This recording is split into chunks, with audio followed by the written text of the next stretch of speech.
सत्यं परं परगं सत्यगं सत्येन न सुवर्गात् लोकात्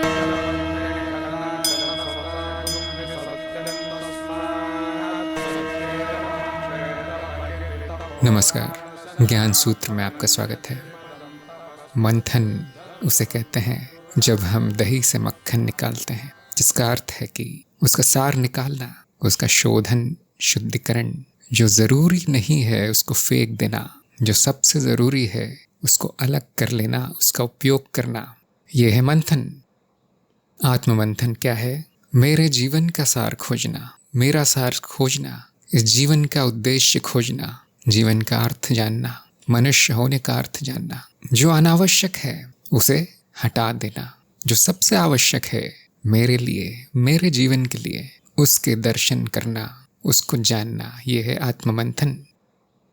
जब हम जान जाते हैं कि मैं यहाँ क्यों आया हूँ और क्या करने आया हूँ, इस जीवन का उद्देश्य क्या होगा मेरा, उसको हम कहते हैं लक्ष्य। तो आत्ममंथन क्यों करना है?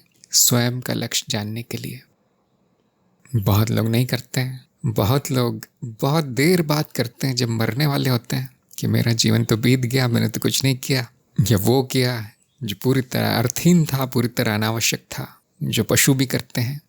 और कुछ लोग बेचारे सारा जीवन दिशाहीन, लक्ष्यहीन बिता देते हैं और वैसे ही मर जाते हैं।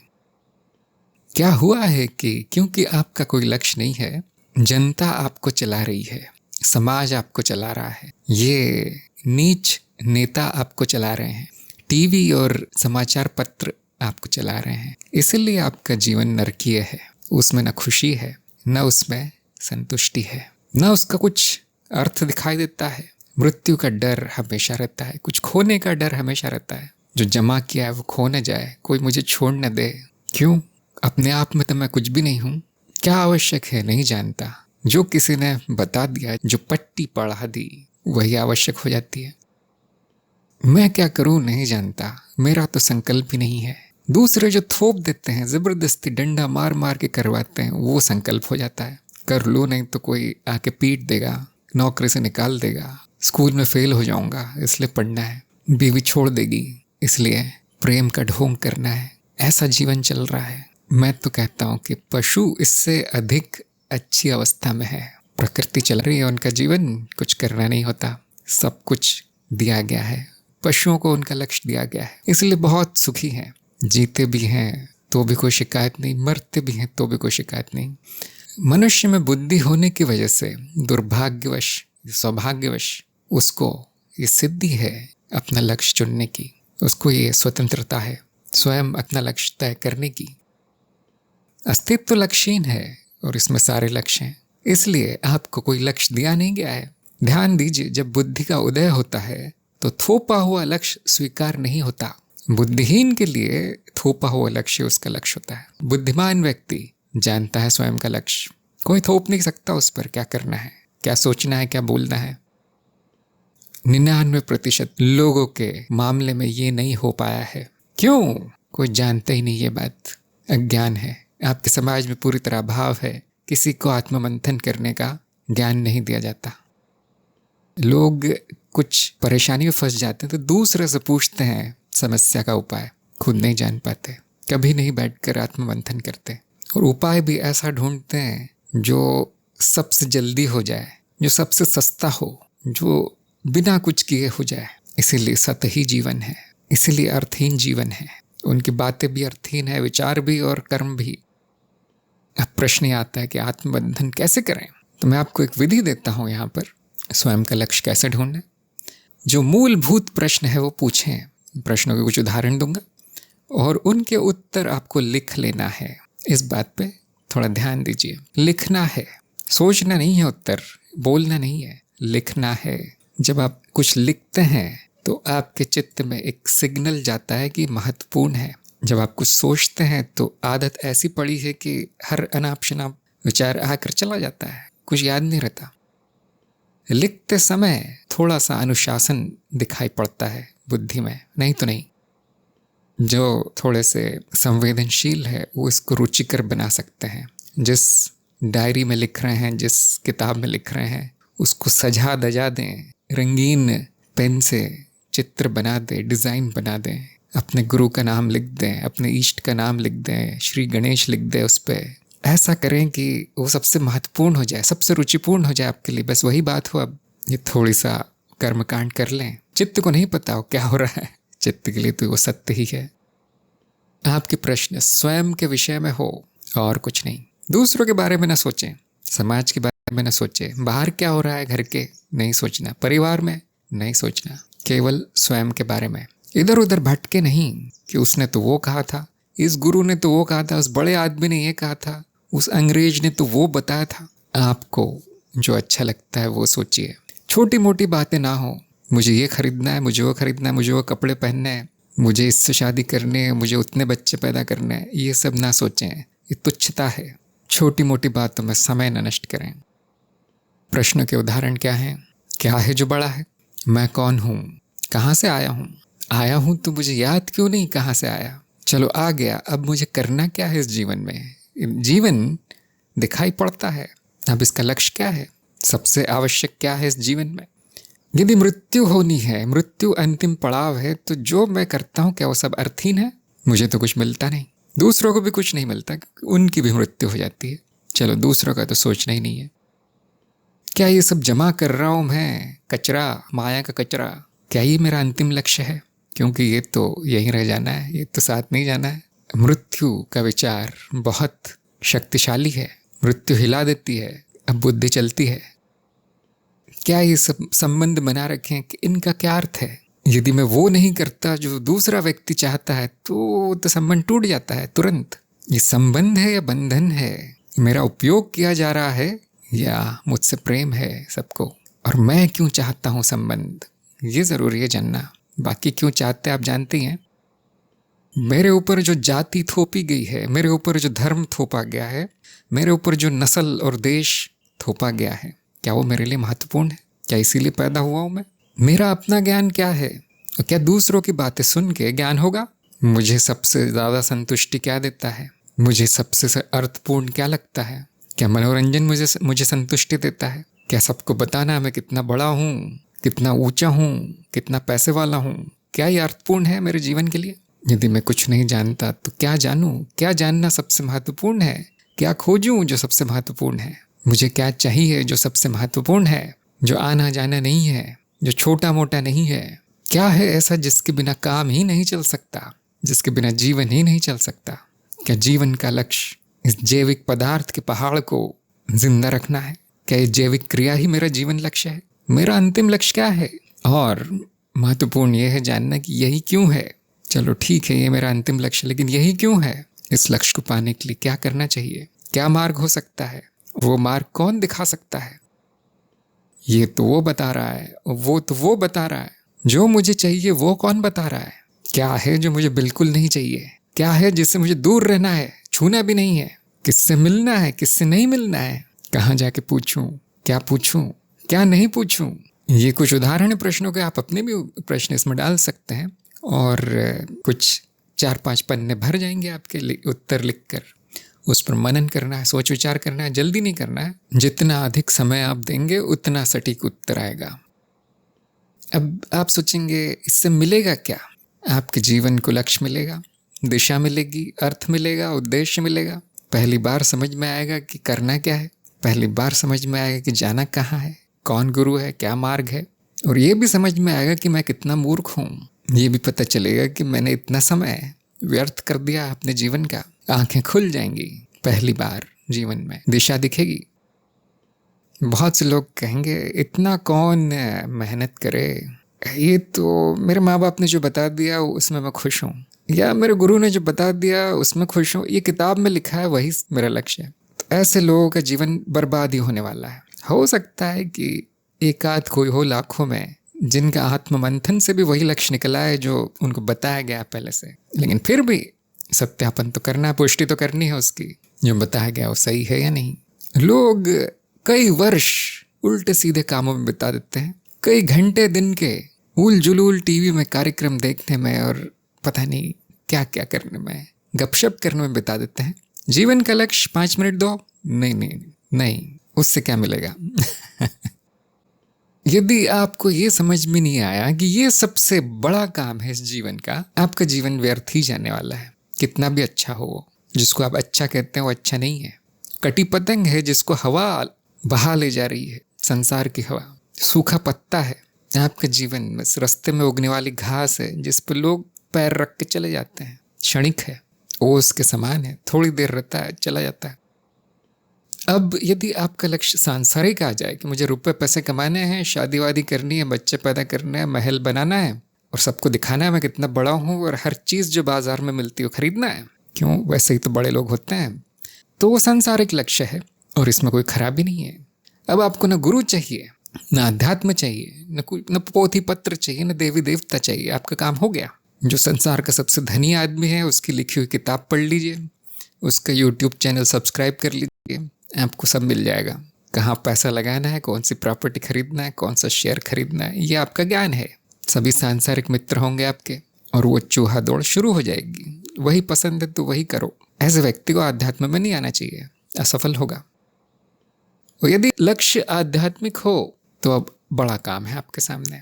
अब ये लक्ष्य आपको ऐसी जगह ले जाएगा कि आपने कल्पना भी नहीं की होगी। अब ये लक्ष्य आपको पशुवृत्ति से ऊपर उठाएगा।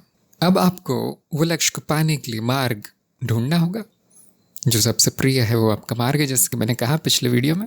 आपको गुरु ढूंढना होगा, उसके बारे में मैंने बताया ज्ञान सूत्र के वीडियो में। इस तरह से आपकी आध्यात्मिक यात्रा शुरू होगी। साधना शुरू करना होगा। मैंने पिछली बार कहा था मैं साधना कैसे करनी है बताऊंगा, लेकिन ये ज़रूरी लगा मुझे पहले ये बता दूं। लक्ष्य न मिले तो क्या करना है, थोड़ा इंतज़ार करना है, थोड़ी प्रतीक्षा करनी है, कभी न कभी तो मिलेगा, लगे रहना है। आपका जितना जीवन का अनुभव होगा, जितने अनुभवी होंगे आप जीवन में, उतनी जल्दी लक्ष्य मिलेगा। थोड़ा और अनुभव लेना है।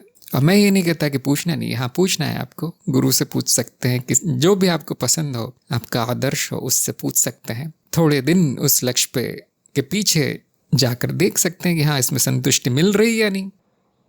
जो बुद्धिमान होगा उसको बहुत जल्दी मिल जाएगा, और जिसको जीवन में कोई अनुभव नहीं हुआ, जो कच्चा है, उम्र कम है, थोड़ा समय लगेगा। जैसे बहुत छोटा है तो उसको लक्ष्य देना पड़ता है कि स्कूल जाओ, ये करो, कॉलेज में, वो नहीं समझ पाता। थोड़ा बड़ा हो जाता है तो फिर खुद लक्ष्य ढूंढ पाता है। और बड़े हो जाएंगे आप तो और स्पष्ट लक्ष्य मिलेगा। इसलिए मैं कभी कभी कहता हूँ कि 35 से 40 वर्ष की आयु में बुद्धि सबसे तेज होती है, सबसे ऊपर होती है, और इतना अनुभव हो चुका होता है जीवन में कि ये लक्ष्य स्पष्ट दिखने लगता है। वही समय है आध्यात्म मार्ग में आने का, वही समय है जहाँ पर आपको सफलता मिलेगी आध्यात्म में। उसके पहले भी थोड़ा कठिन है, उसके बाद भी कठिन है। बहुत से लोग पूछते कितना समय लगेगा आत्ममंथन में। आपको जितना लगाना है लगा लीजिए ज़्यादा लगता है ज़्यादा लगा लीजिए। जल्दी नहीं करनी है, बस जल्दी नहीं करनी है। जल्दी आ गया उत्तर तो भी थोड़े दिन लगाना है उसके ऊपर सोचने में। जैसे कोर्ट में वकील प्रश्न करता है, वैसे आपको उस लक्ष्य से प्रश्न करने, उसको कटघरे में लाके ठोक बजा के देखना है। लक्ष्य मिल गया, अब क्या? अब मार्ग और मार्गदर्शक आता है। बहुत आसान है। अब मार्ग भी मिलेगा, मार्गदर्शक भी मिलेगा। लक्ष्य जानना क्यों आवश्यक है, आपकी समझ 1000 गुना हो जाएगी। जिनको हम कहते हैं समझदार व्यक्ति है, वो जानता है हर चीज़, उसको अपना लक्ष्य पता है, बाकी लोगों को भी मार्ग दिखा सकता है, यहाँ तक कि बाकी लोगों के लिए भी मंथन करके दे सकता है वो। लेकिन नहीं, आत्ममंथन तो आत्ममंथन होता है। आपकी समझ बहुत बढ़ जाएगी। आपका उतावलापन जो है, बंदर जैसे कूदना एक डाल से दूसरी डाल, बंद हो जाएगा। जैसे रेलगाड़ी एक ही दिशा में एक ही पटरी पर सीधे चलती है बिना इधर उधर देखे, वैसे हो जाएंगे आप। आपको कोई हिला नहीं पाएगा, डिगा नहीं पाएगा लक्ष्य से। अर्थात सफलता आपके कदमों पे होगी। जो ऐसा चलते हैं वो सफल ही होते हैं और कुछ नहीं हो पाता उनका। आपकी चंचलता नष्ट हो जाएगी। चंचलता हटने का अर्थ ये नहीं कि आप गंभीर हो जाएंगे, नहीं, आप सुखी हो जाएंगे लेकिन मूर्ख नहीं होंगे। आपकी जो खिन्नता है, फ्रस्ट्रेशन जो आ गया है, वो दूर हो जाएगा जीवन से पूरी तरह से। ये करता हूँ ये भी नहीं होता, वो करता हूँ वो भी नहीं होता, इससे संबंध बनाए टूट गए, उससे संबंध बनाए उसी ने तोड़ दिए, ये मिला वो भी अच्छा नहीं लगता, वो नहीं मिला वो भी अच्छा नहीं लगता। ये क्या है? आपके जीवन खिन्नता है, पता ही नहीं क्या करना है, तो यही होगा। कुछ लोगों को जो मिल गया है उसकी वजह से उनमें दम्भ आ गया है, घमंड आ गया है। घमंड का अर्थ है कि वो व्यक्ति छोटा हो गया है, तुच्छ हो गया है। जब आपको पता चलेगा कि जो मैंने जमा किया था, जो मिला था, वो सब तो बेकार है मेरे लिए, आत्ममंथन कहता है कि वो तो कचरा है, तो आपकी तुच्छता का अंत हो जाएगा, दंभ समाप्त हो जाएगा, समर्पण का भाव आ जाएगा, प्रेम करुणा आ जाएगी मन में। दूसरे जो मार्गहीन है उनको देख के दया आएगी। इसका अर्थ ये नहीं कि उनको आप अपने मार्ग पे धकेलो, वो नहीं ठीक है। हाँ, तुच्छता नहीं रहेगी, किसी से झगड़ा नहीं हो पाएगा, फिर आपकी चेतना बढ़ेगी। जब भी आप लक्ष्य से भटकने लगेंगे, आपकी चेतना कहेगी कि ये तो ठीक नहीं हो रहा, आपकी बुद्धि कहेगी कि ये नहीं होना चाहिए था, ये एक भी बुरा वाक्य आपने बोल दिया जो आपको लक्ष्य से भटकाता है, नहीं मुझे ये नहीं बोलना चाहिए था, एक भी कर्म कर दिया जो नहीं करना है, आपकी चेतना आपको बताएगी कि देखो अब ये नहीं करना है। दूसरे जो आप पर थोप रहे हैं अपनी घटिया विचारधारा, उससे आप बच जाएंगे। अब आपके ऊपर कोई मतारोपण नहीं कर पाएगा कि देखो ये करो, ये ठीक है, बाकी मत करो। आप वो नहीं करेंगे कभी, आप वो करेंगे जो आप ठीक समझते हैं। अधिकतर यही समस्या है हमारे समाज में, क्योंकि व्यक्ति जानता नहीं उसको क्या करना है, उसको भटकाया जाता है। बहुत जल्दी ऐसे लोग जो है दूसरों की बातों में आ जाते हैं, अपना जीवन नष्ट कर लेते हैं, गुलाम हो जाते हैं दूसरों के। ऐसे समाज से आप बचेंगे जो आपको उपयोग करने का प्रयास कर रहा है। ध्यान दीजिए, समाज आपका भला नहीं चाहता, अपना भला चाहता है। स्वार्थी हैं सब लोग। यदि आपका भला कोई चाहता है तो उसमें उसका भला होता है, इसीलिए चाहता है, नहीं तो आपसे कोई बात भी नहीं करता। ऐसे समाज से आप बच जाएंगे।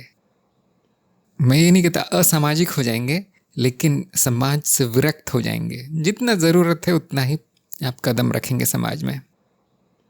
नकली गुरुओं से बचेंगे जो आपको दिशाहीन कर रहे हैं, पैसे के लिए ज्ञान बेच रहे हैं, पैसे के लिए अध्यात्म बेच रहे हैं। इन सब से आप बच जाएंगे, क्योंकि आपको पता है क्या करना है। तो गुरु आपको बेवकूफ़ नहीं बना पाएगा। कितनी भी बड़ी बड़ी बातें कर ले, हो कितने भी शास्त्र पढ़ ले, कि श्लोकों से मारे पकड़ के, है ना, लोग श्लोक ऐसे फेंकते हैं जैसे पत्थर फेंकते हैं कि मैं जीत जाऊंगा यदि मैंने बड़ा श्लोक फेंक दिया इसके ऊपर। तो बहुत मिलते हैं ऐसे मुझे। इनसे आप बच जाएंगे। आपको पता होगा कि मुझे कौन से मार्ग में जाना है। श्लोक कहता है तो भी मुझे उसी मार्ग में जाना है, नहीं कहता तो भी। और कोई तरीका नहीं। देखिए, इन गुरुओं से बचने का, वो बहुत चतुर होते हैं। आम जनता तो ऐसे ही उनके कब्जे में आ जाती है। आपकी मानसिक गुलामी का अंत होगा। जो भी आपने जमा किया है अपने मन में, देखिए दूसरों का दिया हुआ है, आपका कुछ भी नहीं है। ये कई जन्मों से चल रहा है ऐसा, इसलिए आपकी मुक्ति नहीं होती। इस गुलामी का अंत हो जाएगा, आप मुक्त हो जाएंगे। आप सोच रहे होंगे आत्मबंधन बेकार सी चीज़ें, देखिए कितना बड़ा उसका परिणाम है। आप स्वतंत्र हो जाएंगे। कोई आपको वो नहीं करा पाएगा जो वो चाहते हैं, आप वो करेंगे जो आप चाहते हैं। और यहाँ तक कि कुछ लोग आपसे प्रभावित भी होंगे। जो आपका व्यक्तित्व है वो ऐसा चमकेगा सूरज जैसा कि आपके आसपास लोगों की भीड़ होगी कि हमें भी सिखाओ, आप ऐसे कैसे हो गए, कैसे बोल लेते हो आप वो सब जो मैं सोच भी नहीं पाता। जो व्यक्ति स्वतंत्र होता है वो बहुत शक्तिशाली होता है। अहरे गहरे लोग बहुत डरते हैं ऐसे व्यक्ति से, आक्रमण करते हैं, हमने देखा ही होगा, क्योंकि झेल नहीं पाते स्वतंत्र व्यक्ति को। यदि समाज अपने इस छोटे से भाग को, जिसको व्यक्ति कहते हैं, उसको परतंत्र नहीं रखता तो समाज नहीं रह पाएगा। ध्यान दीजिए, सब लोग अपना अपना करने लगे, समाज टूट जाएगा। इसलिए वही समाज दिखाई पड़ता है जहाँ परतंत्रता होती है, जहाँ सब एक दूसरे की नकल कर रहे होते, भेड़चाल होती है। और जैसे ही कोई स्वतंत्र होने का प्रयास करता है, सबसे ज़्यादा अवरोध समाज से आता है। अब मैं कैसे स्वतंत्र होऊंगा? जब आप ऐसा लक्ष्य चुनेंगे जो आपका हो। आपके जीवन में आनंद होगा, चाहे जो हो या ना हो, आनंद होगा, क्योंकि आपको वो मिल रहा है जो आपको चाहिए। अब इससे ज़्यादा आनंद क्या होगा? वो नहीं चाहिए मुझे जो जिससे आनंद नहीं मिलता। संतुष्टि होगी। मरते समय ये नहीं होगा कि अरे मैंने जीवन गंवा दिया, मैंने तो कुछ किया ही नहीं, मैंने तो सोचा भी नहीं। ये पश्चाताप नहीं होगा मरते समय। हाँ, मैंने वो कर दिया जो मुझे ठीक लगा, अब अगले जन्म में जो भूल हो गई वो सुधारूंगा मैं। इस संकल्प के साथ जो शरीर छोड़ता है, या तो सीधे देव योनि पहुंचेगा, या तो ऐसी जगह उसका जन्म होगा जहाँ से वो अपना लक्ष्य दोबारा शुरू करेगा। ठीक वहाँ से शुरू करेगा जहाँ पे रुका है अभी। आध्यात्म में स्टॉप बटन नहीं होता, आध्यात्म में पॉज बटन होता है। जब लक्ष्य मिल जाएगा, मार्गदर्शन मिल जाएगा, मार्ग मिल जाएगा, तो आपको ज्ञान भी मिल जाएगा, ज्ञानी हो जाएंगे। इस ज्ञान का कभी अंत नहीं होता। बाकी जो भी आप उल्टा सीधा सीख रहे हैं वो यहीं रह जाएगा, उसकी मिट्टी हो जाएगी। आध्यात्मिक ज्ञान छप जाता है, स्मृति में कभी नहीं जाता। जो भी इस जीव का जीवन चक्र है, जो भी विकास क्रम है, उस सब में वो ज्ञान प्रकाशित होगा। सभी जीवन काल उस ज्ञान से प्रकाशित होंगे। क्या मेरे कहने सत्य हो जाएगा? क्या ये आत्मबंधन का झंझट मेरे ऊपर थोपा जा रहा है? आप कहेंगे आप तो थोप रहे हैं आत्मबंधन। ये आपको करके ही पता चलेगा।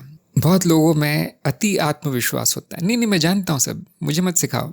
ऐसे लोग जब तक गड्ढे में नहीं गिरते उनकी बुद्धि नहीं जगती। जो बुद्धिमान होता है उसमें थोड़ी सी एक शंका जरूर होती है कि देख लूं, मैं एक बार चेक कर लूं सही जा रहा हूं या नहीं। और ऐसा व्यक्ति कभी गिरता नहीं, उसका पतन नहीं होता। जो पहला आत्मविश्वास है वो ढोंग है, वो नकली है, स्वयं को धोखा दे रहा है, वो अपने आप को बहुत बड़ी तोप समझ रहा है। जो हर कदम देख देख के रखता है, पूरे ध्यान से, पूरी चेतना से रखता है, उसका पतन नहीं होता। एक बार नहीं, कई बार करना होगा आपको आत्ममंथन, नहीं तो दिशाहीन भटकेंगे। दिशाहीन जीवन दुख और बंधन की ओर ले जाता है, जो हम नहीं चाहते। हाँ ठीक है, मैं दृष्टा हूँ, ठीक है, हाँ ये माया है, ठीक है, लेकिन फिर भी हम नहीं चाहते। यहाँ पर एक चेतना है, यहाँ पर एक इच्छा है कि जो भी है, जैसा भी है, अच्छा लगना चाहिए। और यही इच्छा, यही वासना हमें आगे बढ़ने को प्रेरित करती है। देख लीजिए आपको क्या अच्छा लगता है, जान लीजिए, आत्ममंथन कर लीजिए। सत्यं परमं परगं सत्यगं सत्येन न सुवर्गात् लोकात्